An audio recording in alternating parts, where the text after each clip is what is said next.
In the know, non-stop Vikings talk. It's Purple Daily on Score North and ScoreNorth.com. Purple Daily, presented by Surly Brewing Company. Yeah, that's right. The most interactive show in Minnesota sports is back. It's Vikings Vent Line with the full crew here. Dex is doing a version on the weekends too, so you can always slide into his inbox, VikingsVentLine@gmail.com. Phil Mackey, Judd Zolgad, who's worked up, by the way. Yeah, see the text messages he's been firing off to us. And our executive producer, Declan Goff. Brawling with Kirkstand still. Still. We just want the Vikings to win a Super Bowl before we die. That's what we say at the beginning of every show, and we mean it. It's been 60 years. The goal here isn't 9 wins. The goal is championships, and the Vikings have a lot of work to do to fix a roster that hasn't been above 500 in 700 days, and yet here we sit. We're like 6 hours into the quote-unquote legal tampering period, and there's been, I think, 5 or 6 top centers and guards fly off the board. We'll get into all of it. This show is presented by our friends at TCL, one of the world's best-selling consumer electronics brands, with a new lineup of award-winning TVs delivering the most entertainment with stunning resolution, all at an affordable cost. Enjoy more of the things you love with TCL. So, all right, this is a great day to overreact to things because you see all these names flying off the board.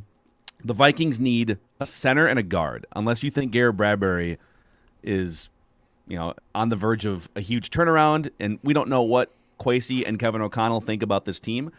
But I think, and I think you guys agree, they need a center and a guard for sure to give Kirk Cousins the best chance to play at his best.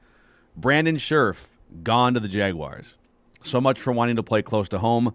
Jaguars money is abundant and speaks. Jacksonville, volumes. Florida is nowhere close to home and a hellhole, but good for Brandon Scherf. But I haven't seen the full contract yet, but he's very rich. He's fine. Paid. Yeah, he'll be living on a golf course. Laken Tomlinson is one of the top 3 guards that was on the board, according to Pro Football Focus. He signed a 3-year, $40 million contract with the Jets. Ben Jones is sort of the elder statesman center on the board, and he went back to the Titans, 2 years, $14 million. Roger Saffold, Buffalo. Brian Allen, who is the center for the Rams that Kevin O'Connell worked closely with. He stays in L.A., 3 years, $24 million. Mason Cole parlayed, a handful of okay games with the Vikings. At best, yes. Into a 3-year deal with Pittsburgh. Yep. Xavier Woods is not an offensive lineman, but he's gone to Carolina, 3 years, $16 million. And then Austin Corbett was the one, I think, so he's the starting right guard for the Rams, and he's in his mid-20s. A lot of people kind of circled him too, and so that might be a logical fit with Kevin O'Connell. Carolina came along with some money, and now he's a logical fit with Carolina. So there are still guards on the board. There are still some players that could fit what the Vikings want to do in terms of a zone run blocking scheme. Just to throw a few names out here. Let's see here. James Daniels plays right guard, played right guard for the Bears, zone blocking scheme. Andrew Norwell is a left guard, so it depends on how much they want to shuffle. Right. But he's available probably for a reasonable price now that Jacksonville has spent a bunch of money elsewhere. So I don't know. I know, Judd, you've been freaking out via text message all day, so you go ahead. The floor is yours. Well, first of all, I'd like to take this time because you know what? The sun going down. It's getting late. I'm technically on the clock, but off the clock. And so I just decided that my night's going so crappy that I went to I went down the street to my liquor store, and I'm going to take this chance with an entire pack here, a 6-pack of Surly Furious, to mix my thoughts in with a pour straight from the can. Are you going to drink all of these like during the duration of Ventline? At the rate we're going, I will have spent more on my cans. I will show you my cans now than the Vikings will on free agency because they've got no room. So I'm just going to pour this and talk about the fact that, look, I'm not panicked, but I mean, this is what happens. And this goes well beyond Kirk. This is what happens when you have no room. And I thought that they might have like Hunter done today or something where it's clear, and they probably have some of these done behind the scenes. They've got some stuff done behind the scenes. Absolutely, but the point is, this is what happens when you don't have cap room, and I am fine with that. That's the thing. This goes back to our conversation this morning. Excuse me while I take a sip right now of my Surly Furious IPA, which is delicious. Shameless. Look at you. Just I'm shameless, shamelessly ranting and plugging. I need sponsors. It. All my friends there, Omar and our guys. Anyway, this goes back to the conversation that we had this morning about this, which is, if you had taken this as a reset year, I wouldn't care right now. I'd be like, of course they're not going to do much. Like, they're going to create some cap room and they're going to make some moves. But this is where, and we don't have this. This is where I would love some clarity. What are you doing exactly? Because the move last night indicated to me, at least on the surface, that you very much think that you're in for 2022. Well, if that's the case, you're paralyzed right now because of the cap, which I get.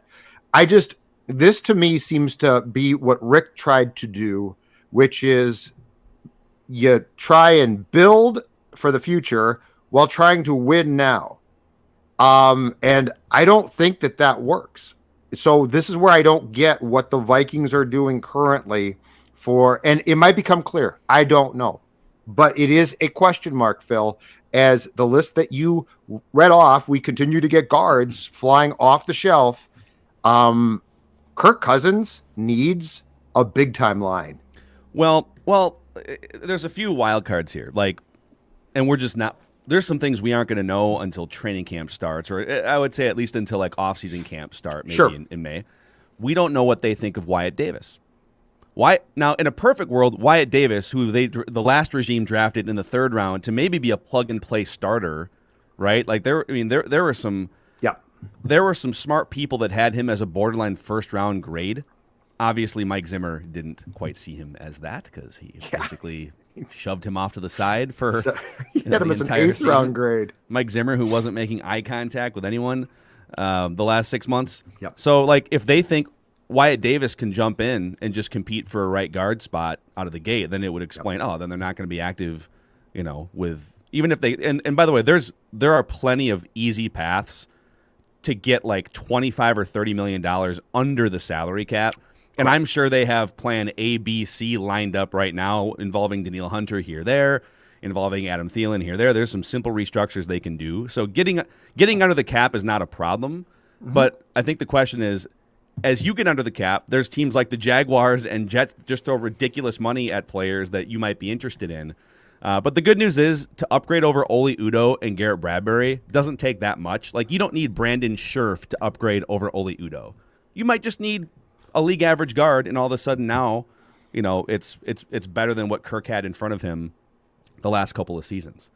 So, and by the way, if you want to join Vikings Ventline, you can hit us up, vikingsventline@gmail.com, and we will send you the invite. We're also popping people's comments up on the screen. We're going to get to a guest here in just a second. Just looking through some of these comments. I feel, and we'll do a ton of Kirk stuff here tonight too. I know a lot of people have thoughts and opinions on the contract extension, but I think it's hard to really, I know people are going to freak out and overreact to the first 5 or 6 hours being silent. You got to let this play out. You got to let this play out for a few days and see what do they do with restructures. There's probably some trades out there that they could potentially make. There's still free agents they could sign. So I'm not going to sit here and do the, oh my God, they haven't done anything in the first 5 hours overreaction thing. Judd can do it. You're already kind of doing it. Well, the top guards being gone does not scream to that there's a coherent plan here. So you're saying that their plan had to be Brandon Scherf, or No, I'm saying they had an opportunity here to lay out a plan that would have allowed them more cap room, that would have allowed them a complete reset at some key positions. They are doing the same thing that Rick did, serving two masters. And what I'm saying is, to me, that does not work. But I don't think we know that yet. I mean, they could sign James Daniels or Andrew Norwell tomorrow, and okay. Well, if they do that, agree to, can't if sign they do that, if they do that, that's great. But if they don't, let's see what happens. But if they don't, I'm just telling you, this is the problem with collaboration and with the Wilfs involved. I'm not going to allow them off the hook right now. I have high expectations here, and part of that is being focused. And I feel that there is an ultimate lack of focus because you have too many people trying to be involved, and some of them aren't football people; they're fans. I would say where I agree with you is, I think you have some different agendas behind the scenes, and from things that we have been hearing. Yeah.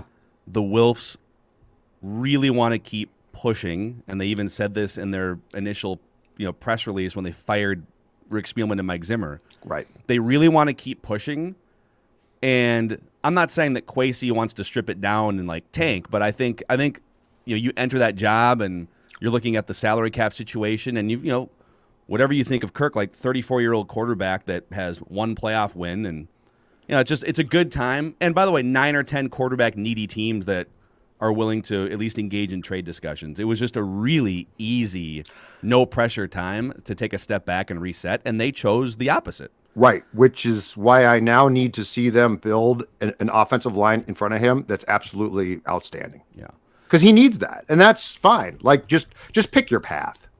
So I think what we want to know from people tonight here as you jump into the show, and we'll shut up here and turn it over to the audience. But I'm going to have some more Surly.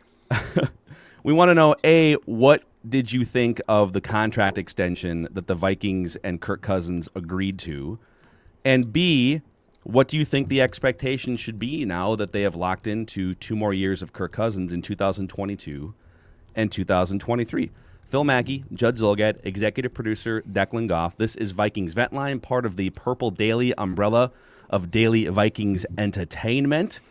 And if you could be so kind as to click the subscribe button and the like button on this YouTube video, you can help spread the word to other Vikings fans that we have a nice, fun community of Vikings discussions every day here. So I think the one thing we get pushback on, especially because even though we've been doing a show together for 8 years, and we've had some massive disagreements on things. Has it been that long? Okay. I mean, it's been over 8 years. Wow. And we have fought about things that we have been mostly in lockstep on our opinion about Kirk Cousins. And so people complain to us, you got to bring more dissenting voices and dissenting opinions on the show. And so we figured, what better person to bring on the show than a man who has taken Vikings Twitter by storm over the past couple of months? You? A man who is the self-proclaimed #1 Kirk Cousins fan. Joe Spinosa, welcome to Vikings Vent Line. Oh, I am so excited to be here. I hope you guys can hear me all right.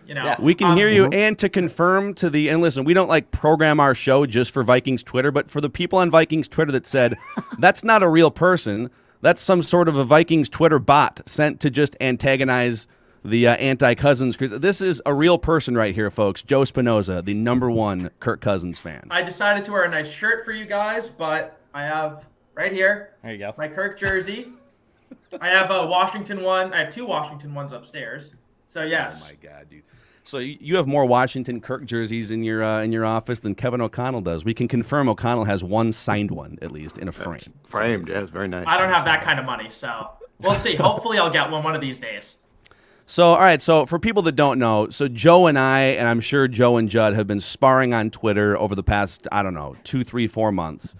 And so I don't even know, it's hard because it'd be nice if there was one hypothesis statement that we could say, all right, here's the statement, and debate it. But the statements are kind of nebulous. We could say, Kirk Cousins can or can't lead the Vikings to a Super Bowl. It's it's hard to debate that. And so I guess what I propose is, let's go back and forth. let's throw out like all. I've got some core sort of key tenant reasons why I think Kirk Cousins should be a thing of the past for the Minnesota Vikings, and I'm sure you've got a million different rebuttals to that, and Judd and Declan have thoughts. So I don't know, unless you guys have a better way to structure this, I think we should just like throw out takes and then give the other party a chance to rebut the takes. Let's do it. Sounds great to me. Your thoughts? Okay. Let's give the floor to Joe. Give us a take, give us some background, tell us why we're idiots or wrong, and then we'll go back and forth. We'll kick it around here. All right. So I think I should start off by saying how my love for Kirk Cousins started, because I am from Boston, Massachusetts, born and raised here, Patriots fan growing up, watched the great Tom Brady. So let's take it back to 2012. I am 12 years old, and the Patriots are coming off their second Super Bowl loss to Eli, and the Patriots had a soon-to-be 35-year-old quarterback who seemed to be somewhat regressing. Our chief rival, the Indianapolis Colts, lost Peyton Manning to the neck injury. They were going to move on. They're going to draft Andrew Luck. So I was thinking, I like to always think forward, maybe the Patriots could try to find Brady's successor. So I was scouring, watching film, watching interviews with all the different quarterbacks. Obviously, the Patriots weren't going to draft Andrew Luck or RG3. Then there was Tannehill, Brandon Weeden, Kellen Moore, Russell Wilson was one of them. And then there was this nerdy kind of kid from Michigan State who I was like, you know what? That guy reminds me of Tom Brady. I was just watching clips of him, watching the way he played. You like that? I remember that game against Tampa Bay, 2015. And I said, this is my guy. This is the next Tom Brady. Okay. And I followed his career ever since. So that is the origin story. Okay, so you're about to present points about Kirk Cousins rooted fully in emotion and a connection that you made when you were 12 years old to an NFL player. All right, I just want to get that out there. I always like to know my opinions always on this show come with zero bias and full objectivity. Okay, just so everyone's fully aware of that. And one last thing I'd like to say about my background is my favorite sport, and I love three sports: baseball, football, basketball, very much. But baseball is actually my number one. And so I like to come at things from an analytical perspective. So I will come with, numbers and reasons. But my main takeaway is that Kirk Cousins is firmly in the group of quarterbacks. And with Brady and Deshaun Watson now back, I think that there is 13, 14 guys who are franchise quarterbacks. And you can win with those guys.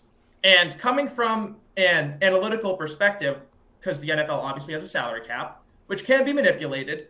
But looking at it from a cap perspective, I believe that you pay a premium for guys who must be on the field for every snap. That's why I believe in paying for offensive line, and I pay for quarterback along with dominant edge rusher and lockdown corner.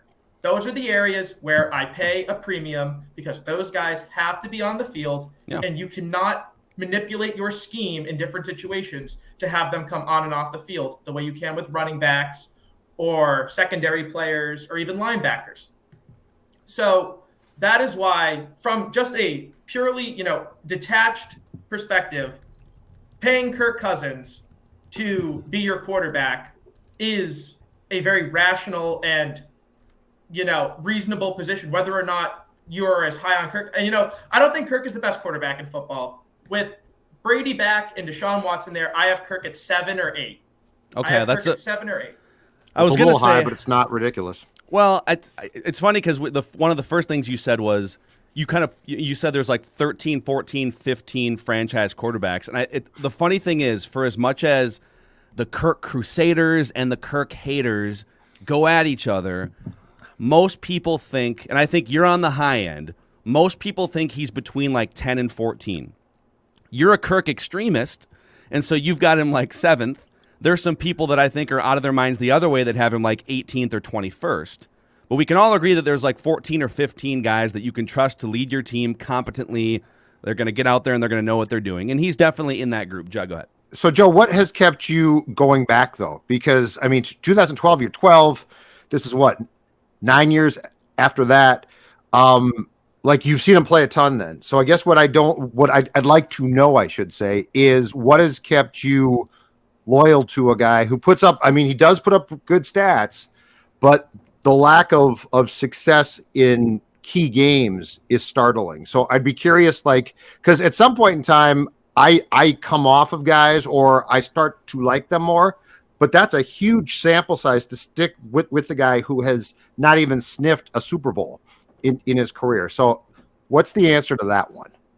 So, like I said, I grew up a Patriots fan. So let's just say from 2006, 7, that's when I really got into football. I was like 6, 7, 8 years old. My first memory was Tom Brady getting intercepted in the 06-07 AFC Championship game versus Indianapolis. And I've watched pretty much, I'm not going to say every single one because, of course, stuff comes up. But let's just say 90% of Patriots games since 2007.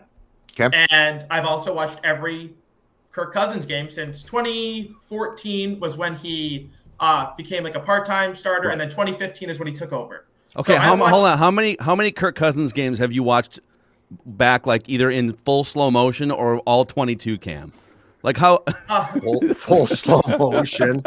I don't go full slow motion, but no, I do. I get the all 22. Just I'm a fan, and to answer Judd's question,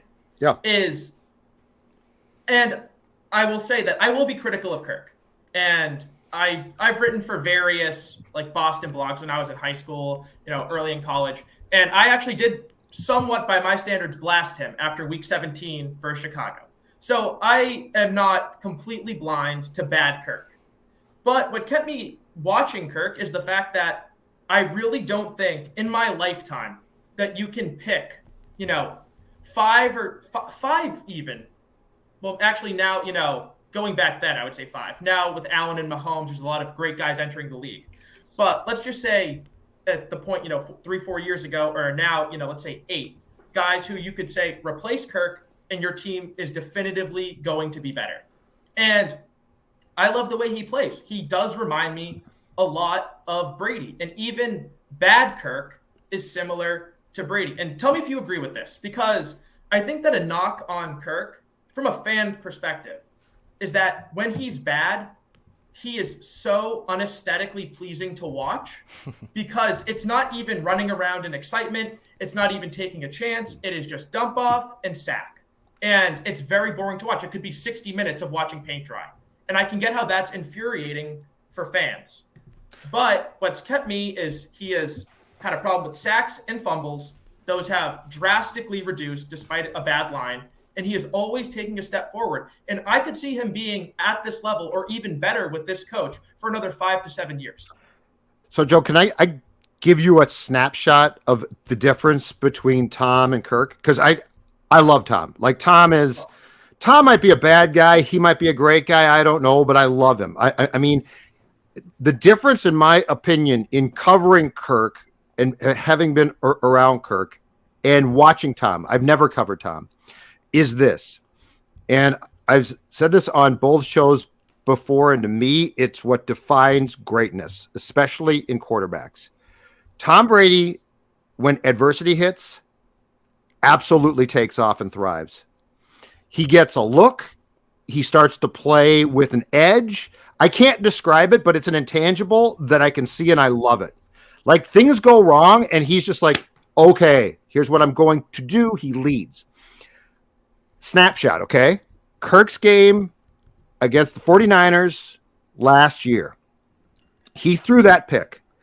And it wasn't a great pick, but picks happen. Like they just happen. They're going to. And he imploded within himself. And Brady would have been like, bleep this. Here we go. And he would have galvanized the entire thing. And with Kirk, I literally think, and I'm not being a jerk here, I think he was mind bleeped beyond that game by that pick. Because previous to that, he had been statistically unbelievable. So like in watching those two guys play, there are so many things about Brady I admire and I like that I don't see in Kirk. That doesn't mean that Kirk does not have arm talent. That does not mean that Kirk's not good. But there is a difference, in my opinion, in wiring of the brain, if nothing else, that sets Tom Brady apart. A couple things real quick here. I got to jump in because we have breaking news. You're watching Purple Daily. It's Vikings Vent Line with Mackie, Judd, Declan, and Joe Spinosa. And the Vikings have just signed Harrison Phillips, defensive tackle formerly of the Buffalo Bills. He just came off 4 seasons. He's 26 years old of above average play defensively for the Bills. And I assume this means that Michael Pierce is probably gone, but I have not seen that announcement. So the Vikings have signed a free agent, defensive tackle Harrison Phillips, and the deal is for 3 years, $19.5 million, according to NFL media. Real quick, so I'm gonna take what Judd just said, and I'm actually gonna quantify it here because I also come from an analytical background and a baseball background, and I love the way that Joe approaches it analytically. I just disagree with some of the numbers that you look at, and so I would say this on the salary front. Yes, positions matter. Quarterback, to me, offensive line, but specifically tackles and center. And also, I think wide receivers are more important to pay now than they were 15 years ago. Defense, you nailed it, edge rusher, et cetera. But if you start to look at the cost value of quarterbacks, like let's take like the 15 or 20 quarterbacks that we think are franchise guys. Some of them are on rookie contracts. Some of them are Hall of Famers like Tom Brady with a supermodel wife who makes $50 million a year. And so he can make $25 million a year and they can still feed their kids. If you asked NFL GMs, I'm just looking at like all the cap hits right now just for 2022 on overthecap.com. If you said, all right, we're going to start a franchise today and we're looking to win a Super Bowl within the next 2 or 3 years. If you can win it this year, awesome, because Tom Brady is not getting any younger. If you need a couple years, cool, but you get these quarterbacks at their current cap hits for the next 2 or 3 seasons, and then you get to build a roster around them, and everyone has the same, finite amount of cash, $208 million or whatever it is. I honestly think there are 14 or 15 quarterbacks that would go before Kirk. And hear me out on this. Joe Burrow, $9 million to Kirk's. And Kirk's down, he's down to $31 million now from 45. So it's better. 45 was never going to happen in the first place. But Joe Burrow at 9, Kirk Cousins at 31. No brainer. Justin Herbert at $6 million versus Kirk Cousins 31. Now, I think Herbert's better straight up. You might argue that he's not. We need more sample size. But Justin Herbert, value cost at $6 million compared to Kirk at 31, no brainer. Kyler Murray at 9, Lamar Jackson at 3, Josh Allen at 16, Stafford we just saw that with the Rams, $23 million. Russell Wilson's cap hit with the Broncos is 24, Tom Brady 25, Derek Carr 25. I would take Derek Carr at 25. It's a little closer with Kirk making 31, but I would take Derek Carr. Patrick Mahomes, I don't really care what he makes, quite frankly. Dak Prescott at 20. I would take him over Kirk at 31. Mac Jones at 3, not as good as Kirk, but I get $30 million to spend on a. So where I'm going with this is, yes, he makes less money now than he did 48 hours ago, but when you compare the Vikings to all these other teams, they're still at a disadvantage building their roster. Ultimately, it's on Kwesi. All right, this is the circumstance. So Kwesi, you got to be better at drafting than Rick Spielman was in certain areas. KOC and your coaching staff, you got to develop offensive linemen better than Mike Zimmer did. So I look at the cost value and say it's still, even with the discount, it's still putting the Vikings in a tough spot with a guy that needs help to overcome his own deficiencies. We're in an interesting spot now because, let's just take it from when I started watching football. Let's just put that at 2007. And I really got into the game around 2011, 2012, as I got into like my teen years. And Brady and Manning were the best quarterbacks. Rodgers came along and really emerged as elite in 2010. And then there was Drew Brees, who was very good. But the best quarterback by far was Brady, and he artificially suppressed the market. And then there are good, but not all-time greats, like Ben Roethlisberger, Phillip Rivers. Now we're seeing Patrick Mahomes and Josh Allen. I think those are the two guys. And then you could say Burrow and Herbert, who are some of the best quarterbacks to enter the league in over a decade. And they're on rookie deals. Well, now Mahomes' extension is kicking in. Josh Allen is on the last year.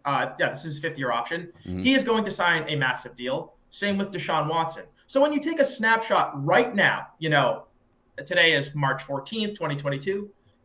We can argue whether Kirk is, 10 or 14th in terms of quarterback value, 10 to 15, however you want to phrase it. But going forward, you're going to see Deshaun Watson and Kyler Murray ask for $50+ million a year.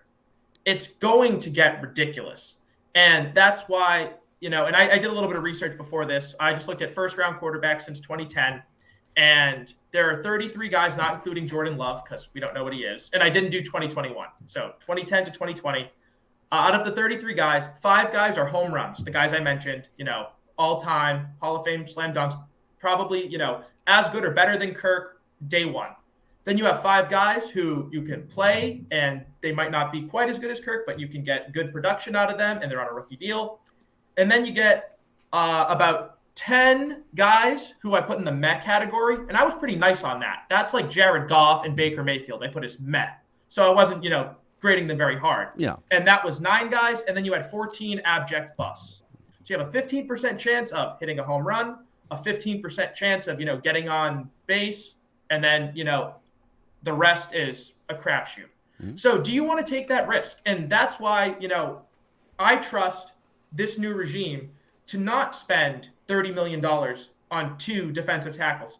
Well, now that we paid Harrison Phillips, that might be out the window. So, I mean, something's got to give between Pierce, Tomlinson, and now Harrison Phillips. And I like Armon Watts, too. Hey, real quick, Joe, because we do have to get to some other guests here. And by the way, I just want people to know that this is a safe space for Cousins Crusaders. Just because we disagree, listen, if you want to come on, we haven't done a lot of Ventline this offseason, but if you want to come on again, you're more than welcome to. Give us 60 seconds, and there's more. I know there's more meat on this bone, but we got a full room here. We do want to get to some other people. So give us like 60 seconds of more thoughts on Kirk Cousins, and then we'll pause it for another time. Okay. No matter whether you want to say 7 or 10, 11, 12, Kirk Cousins is a clear franchise quarterback. It's very hard to find them, and you have one at a reasonable cost.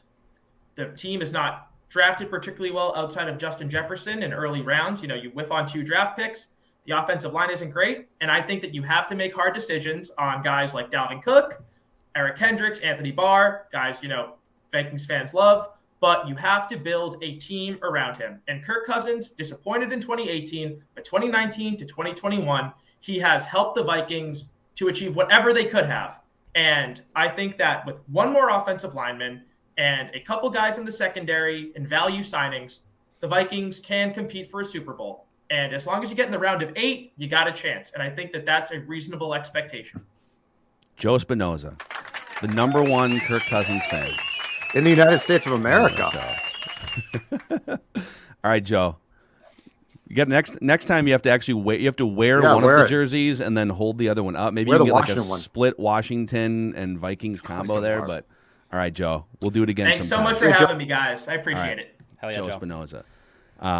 I think there's just like a lot of fundamental, like he is representative of like the diehard. He's also younger and probably hasn't been through as many like iterations of, for sure, Vikings football, because he's not a Vikings fan. He's a Kirk Cousins fan. Right. But like he thinks Cousins is the 7th best quarterback, right, not including money. I don't think he's anywhere near there. It's a fundamental disagreement. I mean, I don't know, Dex. Here's where I would I feel for Joe, and I side with him to a little bit, because I'm going to put myself in his shoes when I was 8 years old becoming a Vikings fan. I love Dante Culpepper. Dante Culpepper is my guy. No matter what, no matter how you want to spin it to me, Dante Culpepper will forever be my dude. And you get to these fandoms where you attach yourself as a young fan, and you just kind of continue to kick that can down the road. And was Dante Culpepper a perfect quarterback at all times? No, there was some disastrous seasons as Dante Culpepper as the quarterback. But he also had a few years sandwiched in there where he legitimately looked like an MVP candidate and, to Joe's point, a franchise quarterback. The issue, I think, with Joe's argument is then, like, for my side, I have put myself as a football fan on some terrible quarterbacks, dude. I have mentioned to you guys how much I love Kevin Cobb. John David Booty. Kellen Moore, for God's sakes. I thought Kellen Moore could still be a stud because he was such a winner at Boise State. And it's okay to have that fandom because that's what makes you a fan. So I don't want anyone to ever just crap on someone because, hey, you love someone so much. No, that's what makes you a fan, and you should have that type of love. But I also believe you need to kind of, as you get older, realize what's worth picking a battle on and what's worth really fighting for over an athlete. And that's kind of the funny line you have to try to walk as a fan. So quickly, and Phil will completely get this, and I think Dex will as well to a certain point. So, Declan, you're exactly right. Like, Joe was 12. He loved Kirk. That's awesome. And again, Kirk is a talent. I mean, we've said this a million times. Kirk's a talented quarterback. But as Phil can attest, and there's no getting around this, when you start to cover teams and players, you know more.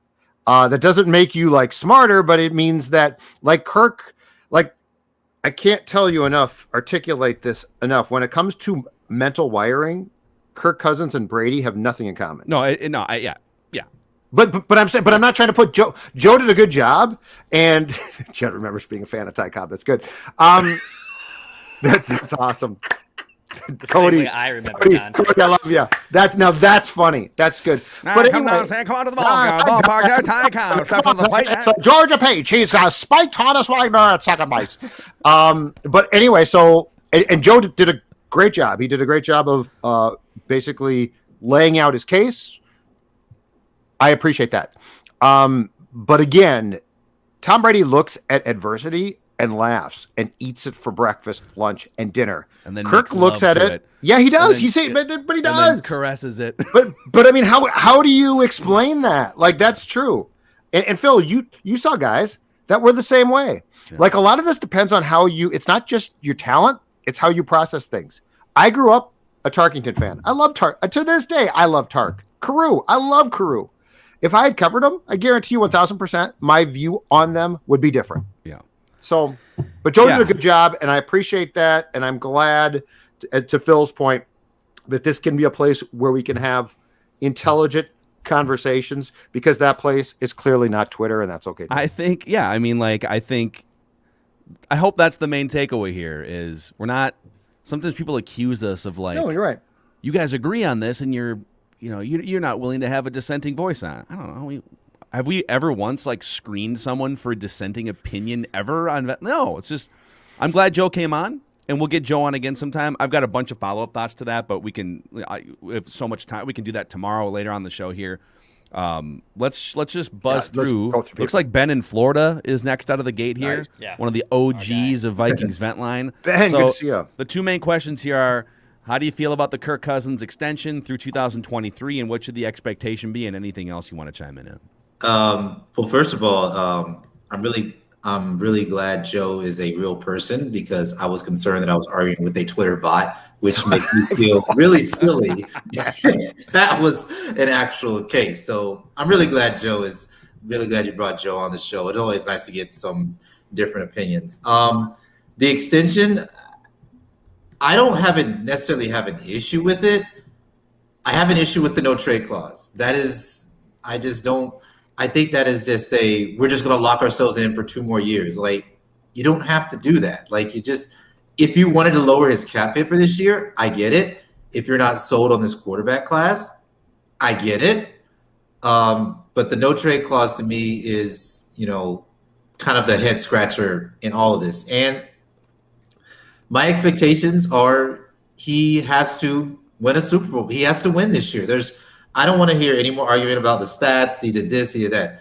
Kirk Cousins has to win football games this year. That's the only thing. Now, I love a little conspiracy. Here's what I think has happened. I think the Wilfs pushed the idea for them to extend Kirk Cousins. I think Kevin and Kwesi were hesitant. So what I think has happened is they came to an agreement on this particular extension, and Kevin and Kwesi are going to, well, they're not really doing much right now, but they're going to put the best possible roster out there around Kirk Cousins.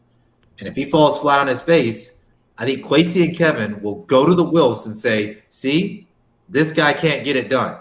He has a new coaching staff. He's got a new general manager. He has everything almost working he has the wind at his back, and he still fell flat on his face. Yeah. And I think they're going to completely go Jared Goff on him and say, get him out of here. So, I think your instinct about the Wilfs having some involvement here, even just going back to the initial hirings, is accurate. they also were absent enough last year to not really know that the GM and the coach weren't speaking to each other for like 8 or 12 weeks. So they might feel a need to overcompensate a little bit and put their fingerprints on some things here. I think there's a reason why this Cousins contract thing went down to the final minute basically before, the free agency tampering period opened up. And this is from, Cousins hater number one, right? It's not that bad of a contract. No. I would not have signed it, and I would prefer to have collected if the Vikings had offers on the table for like 2 second-round picks, I collect that and I move into the next era of quarterback play. And I find it this is the thing, like, why can't Cousins be the bridge quarterback? Well, he can. Mm-hmm. But if you can collect a couple second-round picks for him or a first-round pick and then find another bridge quarterback that's cheaper, I mean, like that's the win-win. So that like it's kind of a weird half commitment. It's like we're going to commit to Kirk because we think Kevin O'Connell can work well with him, but we don't want it to be 3 or 4 years. Yeah. And quite frankly, maybe Kirk doesn't either because he's been able to maximize his value doing it this way. If it were 3 or 4 years, I would seriously question this new football regime right now. Like right now. So that's what do you guys? But my issue is this. It has nothing to do with like Kirk per se. My issue is what do they want to do? Because like it's not. Well, Kirk can be the bridge. It's this feeling that they're insisting now on. We're going to run things back, and I would say no, don't. And that's why I go so far outside the scope of just Kirk, right, Ben? It's like who do you want here? What's the future? Because if you are just going to run things back, you are literally going to do what Rick Spielman and Mike to a certain degree did. You're going to have some successes. You're going to fail, but you don't have a clear vision. And that's where, so like, I'm so far beyond just the Kirk thing. I want to know, Kirk was brought here with the vision of, right or wrong, winning a Super Bowl, which I was all for. But what's the vision now? And that's what I'm curious about. And we really don't know. We just hear, well, we think that we can win now. And I say, you think, but you don't know for sure because like you don't have a clear view. I'm growing very concerned about who's telling these people what. And I'm growing concerned that the people that are supposed to be in charge of football ops only have a say and don't have the final say. I think does that make sense? Yeah, it makes a lot of sense. And I go back to this. I think that 3-13 season scarred the Wolves so badly. I think they saw that and they're like paralyzed by that fear. Yeah, we will never sink that low as a franchise again. Although they almost got Andrew Luck out of that. So, it's I think that scarred them a lot. So I think the Wolves are just terrified. Although I personally would not mind sitting through a 4-win, 5-win season if, on the other hand, you get a 13-win season and a 14-win season. So that's just me. Yeah, Ben, we love having you on, man. Thanks for your voice, and we'll get you on again next time we fire up Vent Line. All right, let's roll through a bunch here. Sure. Dex, who's next on Vikings Vent Line? Let's go to Adam. Adam, what's up, man? Welcome to Hey, Vent Line. can you guys hear me okay? Yeah, what's up, Adam? You're good. First time on the show. I've been listening to you guys for a long time. You guys are my therapists. Love you guys. Awesome, dude. Thanks, Adam. Yeah, I want to share a few things. I have a little 3 points I thought would be interesting. First of all, I have a friend from Minneapolis who just moved to Norway, and he's been out of the loop with Vikings news. So I hear from him for the first time last night. The first time I heard from him actually was when Kwesi and KOC came on, and then he says, I got these 2 pieces of information on my cell phone tonight back to back. Brady is returning and Cousins has been extended. He was like, I'll see you back from Norway in a couple of years. Oh, my gosh, man. I love it. Just the epitome of it. But I actually was living in D.C. while Kirk was the quarterback there. And I didn't, I've been a Vikings fan my whole life, grew up in Minnesota, but I was living on the East Coast for a while in New York City and then in DC. And so I went to some of the games, and I actually was completely over the moon when we signed Cousins because I saw him play for the Commanders. And I said to myself what I think everyone said back then, which is like, if he's on a team as good as Minnesota, he's going to light it up, And it's funny because in hindsight, now that I've watched him both in DC for a number of games, and I've been to quite a few games here in Minnesota now since moving back home. And he has this weird relationship to what I would call breakthrough moments. It's like sometimes when there's a moment where the pressure is really great and the anticipation, everyone is sort of collectively rooting for him to have this massive breakthrough, that sometimes he cowers in those moments before that moment. And in other times he like explodes through them. It's this really weird phenomenon. And it's like he has this unsettled relationship with whether or not he can be the breakthrough guy in those moments. Yeah. And it's not as simple as that he can't rise to those moments and do them. It's that it just feels like he's not sure if he can or not. And then, when he has them, it's like everyone's on board and everyone loves him because you're rooting for that guy. He's kind of has this weird underdog thing, but then there's so many times where he doesn't, and you're like, come on, man, just believe in yourself. And that's my observation watching him in person a lot. Our friends at Valley Park Medical Clinic might have a remedy for that, because they are dedicated to providing breakthrough ED remedies to men in the greater Minneapolis area. Valley Park is the only clinic in Minnesota. When it comes to, coming up a little short performance-wise, okay, Valley Park is the only clinic in Minnesota to use the True Pulse protocol, one of the most effective solutions for ED available. I am not saying that the quarterback has ED. I am just saying when it comes to performance anxiety issues, men, okay, valleyparkmedicalclinic.com. The treatments are surgery-free, drug-free, and non-invasive. That's valleyparkmedicalclinic.com. I think you've hit a, Adam, thank you so much for that amazing tee-up of a partnership read there. And I think his points real quick about, like, Kirk doesn't have a ton of reference points for peak success, right? Like, people laugh because I bring up, like, high school, he never came close to a title. In college, never came close. Right. Like, Tom Brady, once you do it a few times and the team kind of carries you a little bit in the early 2000s, right, like, now you know what it looks and feels like. He doesn't have a whole lot of that. So it's not shocking sometimes when he goes into a little bit of a shell when the pressure mounts, right? When opposing teams find a way to pin their ears back on the road, big game against San Francisco playoffs. Like, he doesn't have reference points for overcoming things like that. That's also ingrained too, though, right? Like, you're born with that, and Brady just has that, and great athletes who can lead do, and some guys just don't. I mean, his point is perfect in the sense that it does seem like at certain times as the pressure mounts, Kirk is like, can I?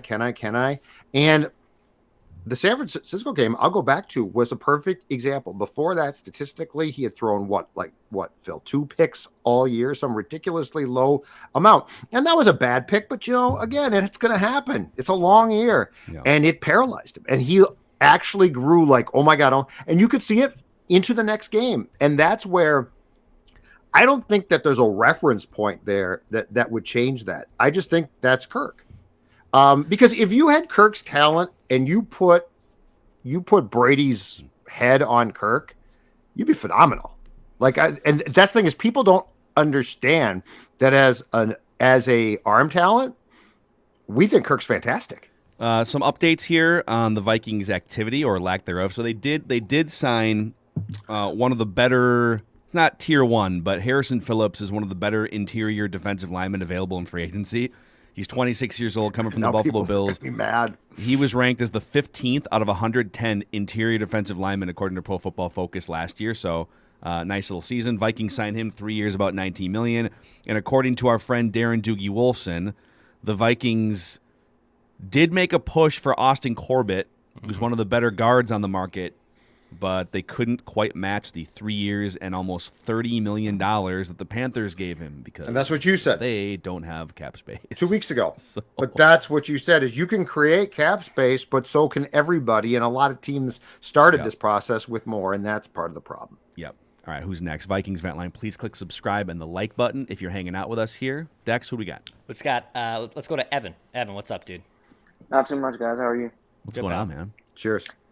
You know what? I'm not feeling too excited about this the way this Vikings offseason has started. Just to backtrack and address something Joe was talking about with the Brady comparisons.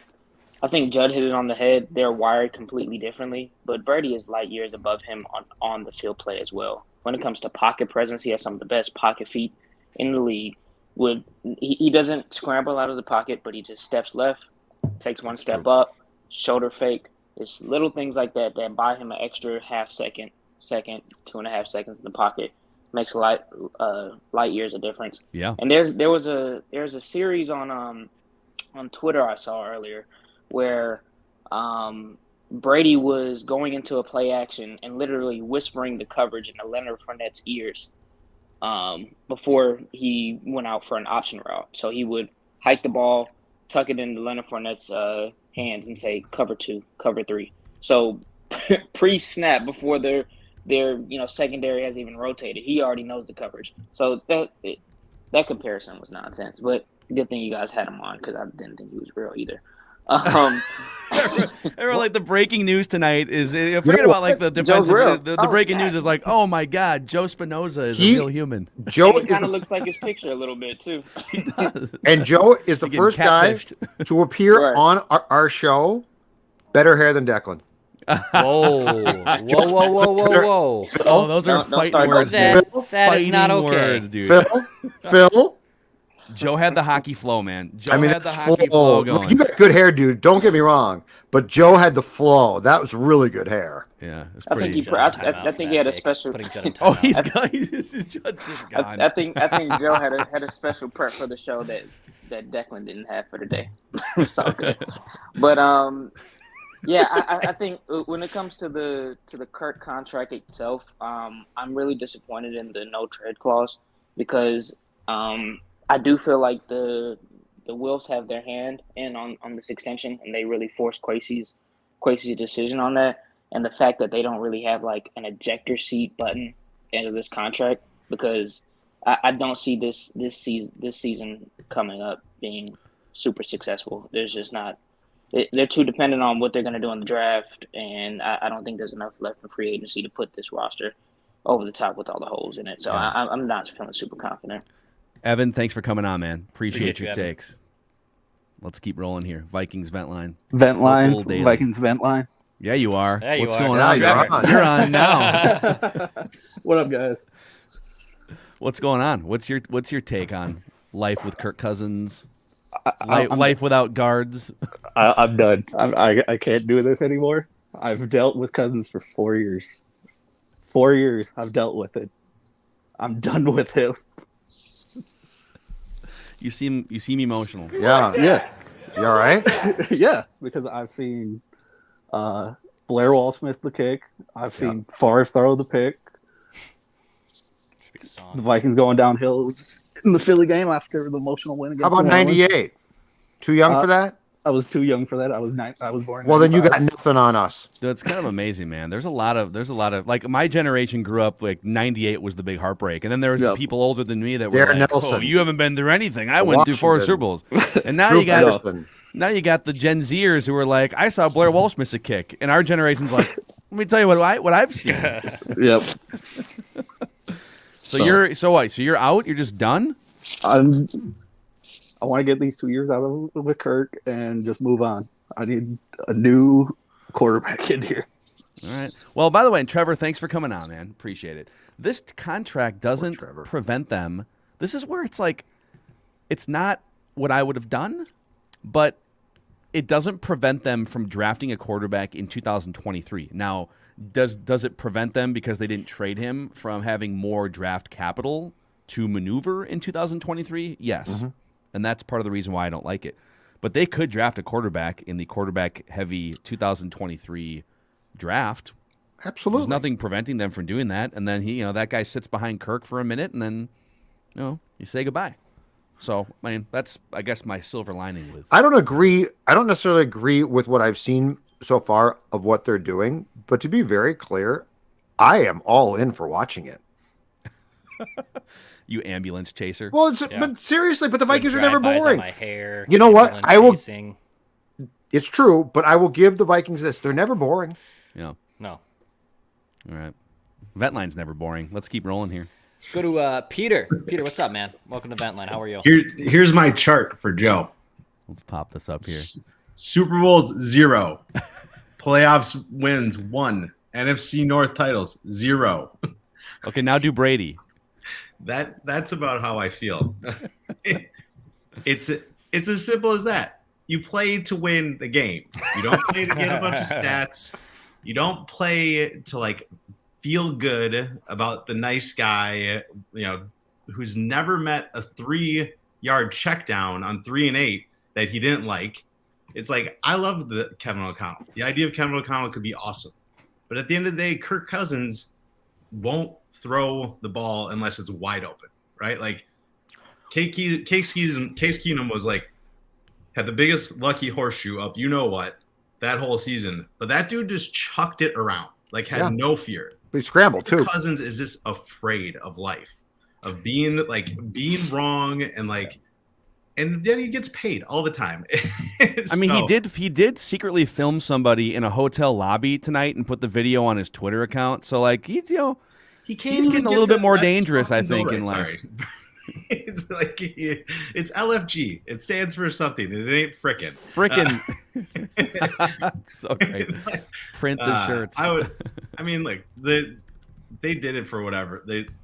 These guys are super smart. It's very unfortunate because the reality is I don't think we're any closer to a Super Bowl today than we were yesterday or the day we signed. Well, maybe the day we signed Kirk Cousins, there was hope there. But we've seen it all. We've run it back. We've done it all over again. You can't sign a guard. You can't sign a credible center to protect the guy who can't throw the ball when somebody's in his face. So you can't stop that from happening. Maybe Wyatt Davis is the next coming, and none of us just know because Zim didn't want to put him on the field. But the odds of that, right? 25%, maybe, if we're lucky. Yeah. Peter, I think thanks for coming on, dude. I think you're expressing a lot of the same feelings that, I think Peter is very level-headed and represents a huge chunk of the fan base. So keep rolling here. Yeah, let's keep doing it. Let's go to let's get it. Let's go to Henry. Henry, what's good, dude? Just gotta unmute yourself. Hey, what's up, guys? What's going on, dude? How are you? Hold on. Can you hear us? us? I got you on my TV, so I couldn't see. Wow, this is. Hopefully, it's a TCL TV, one of the world's best-selling consumer electronics brands. No, I'm here in Portland though, and there's a bar, and they have TCL TVs, and I saw it, and I immediately thought of you guys. Damn right they do. That's right. Smart people out in the Pacific Northwest. They're TCL TVs. No. And craft beers. So Henry, what are your feelings here today? Well, one half day into the tampering period, a day after the Kirk Cousins contract. I'm not really excited about it, but also, I'm still going to be a fan of the team. And if I have to support Kirk, I'm going to support Kirk. And that's what it's going to be. Mm-hmm. Yeah, that's very fair. Yeah. And, I'm just hoping that Kwesi and KOC got something planned because I agree with you guys. I don't think it's going very well at the beginning, and I'm kind of nervous. Dude, think about this. And Henry, don't be nervous. Surly Brewing Company can help. Right, man. TCL TVs. I just finished my beer. I finished it before I got on. I wanted to give Judd a cheers. Henry, come on, man. Where's your beer? Go to the fridge and get one. It's our fault. We keep rambling. I can bring it downstairs and grab it, but it's all the way downstairs. All right. See you guys. All right, we'll get Henry on for sure again sometime. I think real quick we'll get to somebody else here, but think about all the plates that these dudes are spinning. Kwesi comes in, KOC. They come in kind of late, right? They get these jobs. And oh, by the way, you got to figure out the franchise quarterback contract and or trade and deal with all the variables involved with that. And then 6 or 7 other players as you try to negotiate who's staying, who's going, what's your cap space, and all the free agents that you may look to sign or not, right? It's a lot to take on these last 4 weeks. It is, but that all comes back to what we discussed on the Emergency Kirk episode last night, which was this is why it would have been perfect to say, let's take a step back to take a step forward. This feels like they've decided to add 20 plates to the spinning without a really good reason for it. Yeah. It's complicated. All right, Vikings Vent Line continues on here about an hour into the show. Let's go to, is it Minshew's cousin? Are you actually related to Gardner Minshew? No, that's a reference to a joke that you made 2 years ago that 1,700 people will not understand. So, since Joe brought out the the Cousins jersey, I got on my OG Favre jersey. There you go, dude. That has been with me for like 8 years, never going away. Wear this every game. Pieces are in place. The pieces are in place. All healthy, all play. Did I throw that ball to Percy? Yeah. Maybe. God, I love Brett. He's the best. He's the most entertaining person to watch. Just like sidelines or like listen to or whatever. Yes. Yeah. So what I wanted to talk about was like, so we're shifting for Kirk Cousins, but I wanted to look at like the macro of it. And what you guys have been talking about is like this year should have been a reset. And I have an example of what it should have looked like. Okay. So I'm a fan of the Chicago Bulls, right? And from 2015 to 2017, we were kind of where the Vikings were. Like we were middle of the road. We were sneaking into the playoffs. Like we could beat, bad teams, but we couldn't really compete. And then in 2017, we traded Jimmy Butler. We hit the reset. And then we brought in a new front office. And we went from legitimately one of the worst teams in the league to a top team in the East. And that's what the Vikings should have done. Is they should have like took a step back, traded assets, and then built it back up. And then now they decided to go all in and win now. So I guess we'll see how that pans out. Yeah. No, the Bulls are an interesting one. And by the way, that stings because I hated that trade as a Timberwolves guy. That's the best part. Would have really preferred to see Zach LaVine and that. But I think the Wolves finally nailed their nucleus by here. The way. I love that guy. Yeah, he's ridiculous. You mean this guy right here? Little Zach LaVine for you? Zach LaVine bobblehead. This is how it should have been, Phil. I know. It's okay. I like what they have now. You got to see Wiggins, Cat, and Zach LaVine in the All-Star game. And they didn't even get on the court at the same time because no one cares. Already now he's bad now. So he was good. Now he's bad. Minshew's cousin. I like where you're going there. Thanks for coming on. We'll definitely get you on again sometime. All right, who's next on Vikings Vent Line? Yeah, a couple more here. Let's roll with Logan. Logan, what's up, man? What's up, guys? What's up, dude? What's up, man? I'm really irritated. I was at work when I saw the news of the Cousins extension, and I literally let out an F-bomb. Uh-oh. Yeah. Hope your boss didn't hear it. No, I was in the back. I work in a restaurant, so I was in the back, and I was like, you're serving people. And then I saw Palacero's feed on my Bleacher Report, and said no trade. I just wanted to beat my head against the wall. Yeah, dude. You went to a tap and just pulled it and put your mouth down there. I really wanted to. So as long as he's the quarterback of this team, he's number 8 for me. I'm doing the Parcells thing when Owens is on the Cowboys. You're not going to speak his name. He does not have a name. I like the protest. Logan. Thank you, and congrats on not getting fired when you heard that. I'm glad he wasn't out front. Devastating move or news last night. Here, by the way, here's more information from Ian Rappaport on the Harrison Phillips contract. It's a 3-year, $19.5 million deal, $8.5 in year 1, with $13 million guaranteed overall. So obviously that's $8.5 million they don't currently have. So Michael Pierce has to be gone, right? Well, like, Pierce is gone. They're going to keep 3 of them. Yeah, and they have, I'm sure, 3 or 4 different iterations of plans and stuff. Like, they don't have to be cap compliant for 2 more days. So, they're lining this stuff up, trying to see what the money is, and then I'm sure they will restructure and maneuver accordingly. Gotcha. We'll see. All right, let's go to Derek here. One more. Derek, what's up, man? Hey, what's up, guys? Can you hear me? Yeah, we got you. Cool. First time calling in. I've been watching since the draft last year, I believe. Awesome, man. Welcome in. So I just kind of hopped on here, and this might have been said already, but I kind of felt like right after they hired Kevin O'Connell and Kwesi, it was like a breath of fresh air into the franchise. And ever since this news broke about Cousins getting extended, it just feels like kind of like we're just running it back, and it's just the past 3 years. Just it's the same old thing. It kind of took the wind out of my sails a little bit. I don't know. Yeah, it's just a bummer. So I agree with that completely, and here's why. Mark Wilf especially said 2 things at the time of the changes, and one I really liked and one I didn't like. The one I didn't like was basically this. I think that we can remain competitive. Like they were just going to pick up the ball and run with it. Okay. In sports, there's times that you have to stop, take a step back. But what he said that I really liked is the culture is going to change. And yes, that's Mike, that's Rick for sure.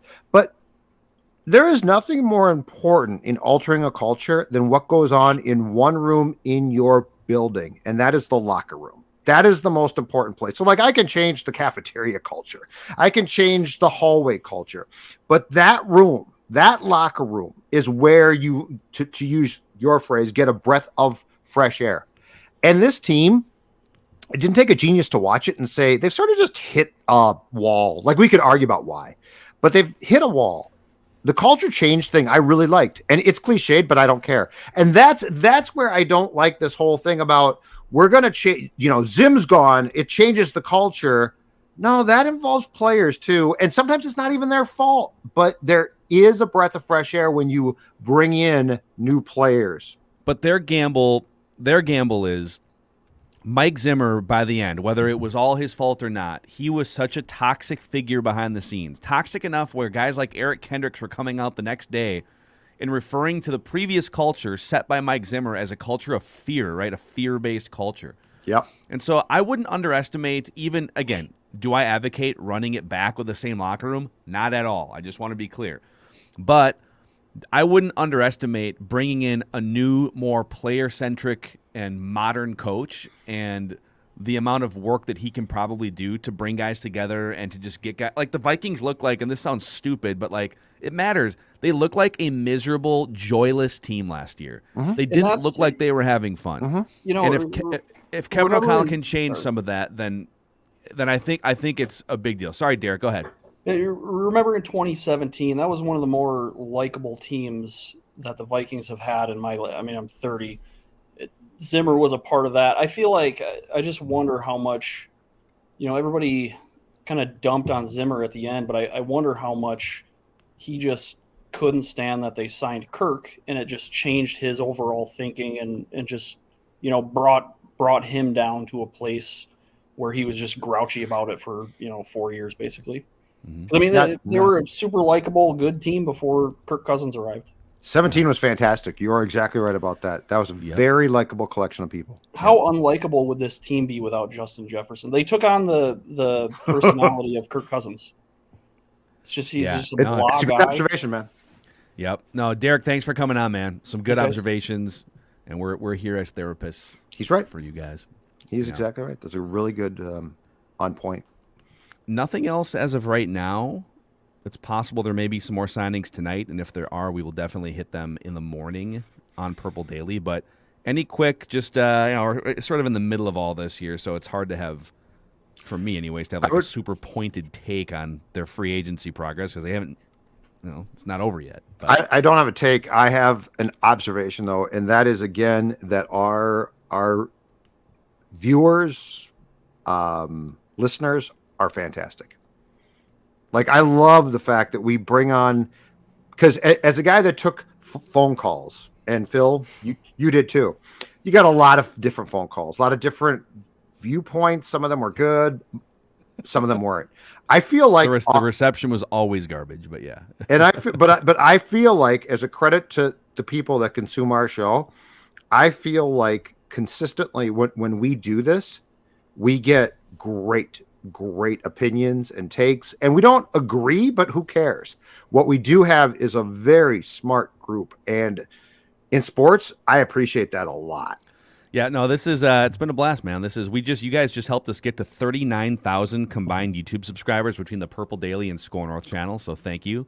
Our goal is to get to 50,000 by the end of the year and make Declan ride and brush a horse. Wait, I thought that was a 2021 thing. Oh, we've carried it over. Yeah. Oh, was that Sorry, another executive? I want to talk about Dex's hair more. Executive producer.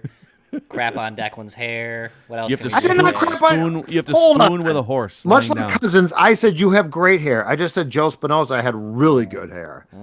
It was the first person ever that I've said that about on our show.